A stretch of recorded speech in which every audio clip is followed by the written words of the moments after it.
Meninjau dari namanya, Kaibon memiliki asal kata kaibuan, atau keibuan, kemudian menjadi Kaibon.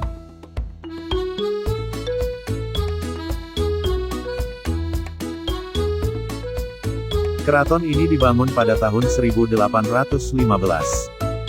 Ada yang mengatakan keraton ini untuk ibu sang Sultan Syafiyuddin, yaitu Ratu Aisyah, yang pada saat itu berkedudukan sebagai wali dari Sultan Syafiyuddin, Sultan Banten ke-21, yang saat itu masih berumur 5 tahun. Mungkin saja cerita beliau dilantik di usia 5 tahun itu benar, namun bukan di tahun 1815. Jika kita mengetahui sejarahnya, Sultan Syafiyuddin dilantik menjadi Sultan Banten, adalah bukan Sultan ke-21, melainkan Sultan Banten ke-17. Beliau dilantik menjadi Sultan Banten ke-17 pada tahun 1809, 1 tahun setelah Keraton Surosowan dihancurkan. Saat itu Keraton Kaibon belum dibangun, karena Keraton Kaibon dibangun pada tahun 1815. Maka pada tahun 1815, saat Keraton Kaibon dibangun, usia Sultan Syafiyuddin bukan lagi 5 tahun. Ada fakta lagi, bahwa kedaulatan Kesultanan Banten sebagai negara atau kerajaan, dihapus oleh kolonial Inggris yaitu Thomas Stamford Raffles pada tahun 1813, yang saat itu berkuasa atas tanah jajahan Belanda. Sehingga Sultan Syafiyuddin sebagai Raja Banten otomatis lengser pada tahun 1813.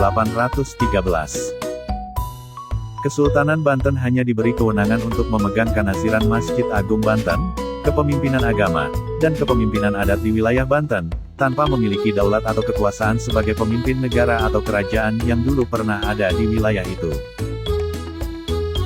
Banten kemudian dijadikan keresidenan oleh Belanda, atau salah satu provinsi pada pemerintahan Hindia Belanda.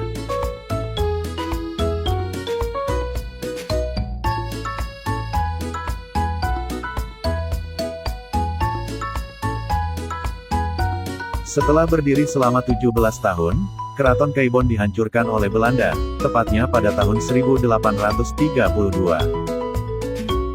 Untuk melegalisasi penyerangan dan penghancuran itu, Belanda mengkriminalisasi Sultan Syafiyuddin, dengan tuduhan melindungi bajak laut yang sering beroperasi di Selat Sunda mengganggu kapal-kapal Belanda. Sultan Syafiyuddin kemudian dibuang ke Surabaya, dalam pengawasan ketat pemerintah Belanda, beliau berada di sana hingga akhir hayatnya, yaitu wafat pada tahun 1899, beliau dimakamkan di Komplek Pemakaman Boto Putih, Surabaya. Beginilah sisa-sisa Keraton Kaibon sekarang. Berbeda dengan kondisi Keraton Surosowan yang boleh dibilang rata dengan tanah, pada Keraton Kaibon masih tersisa gerbang dan pintu-pintu besar yang ada dalam komplek istana. Pada Keraton Kaibon, setidaknya pengunjung masih bisa melihat sebagian dari struktur bangunan yang masih tegak berdiri. Sebuah pintu berukuran besar yang dikenal dengan nama Pintu Paduraksa, dengan bagian atasnya yang tersambung, tampak masih bisa dilihat secara utuh. Deretan candi khas Banten yang merupakan gerbang bersayap.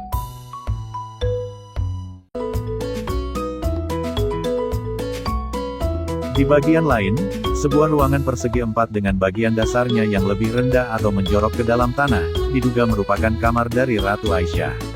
Ruang yang lebih rendah ini diduga digunakan sebagai pendingin ruangan dengan cara mengalirkan air di dalamnya, dan pada bagian atas, diberi balok kayu sebagai dasar dari lantai ruangan. Bekas penyangga papan masih terlihat jelas pada dinding ruangan ini. Saat liputan ini diambil, terlihat anak-anak sedang main di genangan air yang dulu menjadi kamar Ratu Aisyah. Arsitektur Keraton Kaibon ini memang sungguh unik karena sekeliling Keraton Kaibon adalah saluran air. Jalur air di sekeliling Kaibon ini, nyambung dengan Sungai Cibanten dan kanal di sekeliling Keraton Surosowan, serta Masjid Agung Banten, sampai ke Danau Tasikardi, hingga Laut Utara Jawa. Ciri-ciri keislaman pada keraton ini terlihat pada bangunannya. Bangunan inti keraton ini adalah sebuah masjid dengan pilar-pilar tinggi yang sangat megah dan anggun. Demikian liputan kali ini, yaitu liputan dan eksploitasi sejarah pada Keraton Kaibon Banten. Saya Ahmadi, sampai jumpa.